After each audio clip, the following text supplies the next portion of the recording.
back to my YouTube channel, Elliott Wave Principle. I'm your host, Shaheen. We are going to continue our analysis of gold and silver. I do believe that the move that happened on Friday was tremendous effort from the investors to push the weekends out of the market.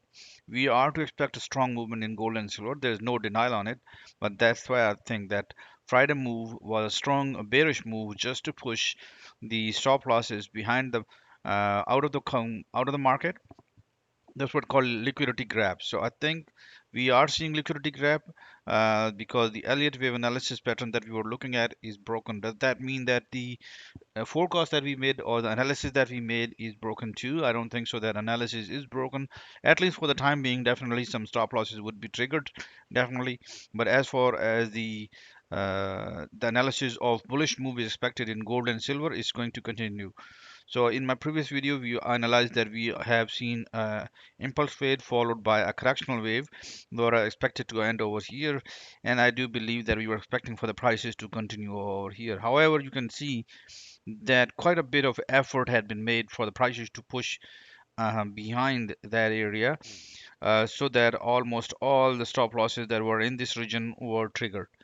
I do believe that in next few days we are going to see stronger price movement, and that will be indication of what I'm saying. I'm expecting a strong movement upward in the move of gold and silver. This is a silver chart, and I believe the same thing happening in gold as well.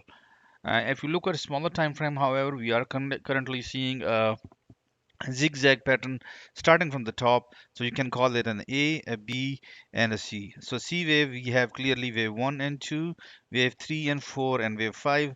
Once prices go beyond this area, which is 68.50 for silver, we shall have the start of the new structure on the upside.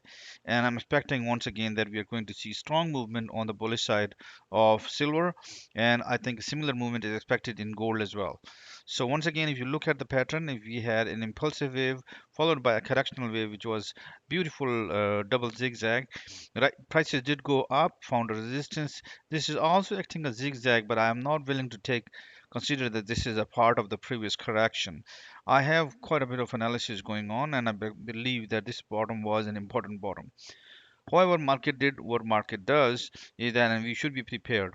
It blew off stop losses just below this, and there are going to be quite many. So I believe that the bounce off is going to be quite sharp as well. Once that most of the hands are out of the market on the bearish, on the bullish side right now, especially the most of the retailers have been cleared out. So we are still expecting for the prices to go up, but I think this is expected to go much sharper than we have seen previously. So keep in mind that the gold and silver stays bullish. I'll see you guys in the next video. Have a good one and bye bye.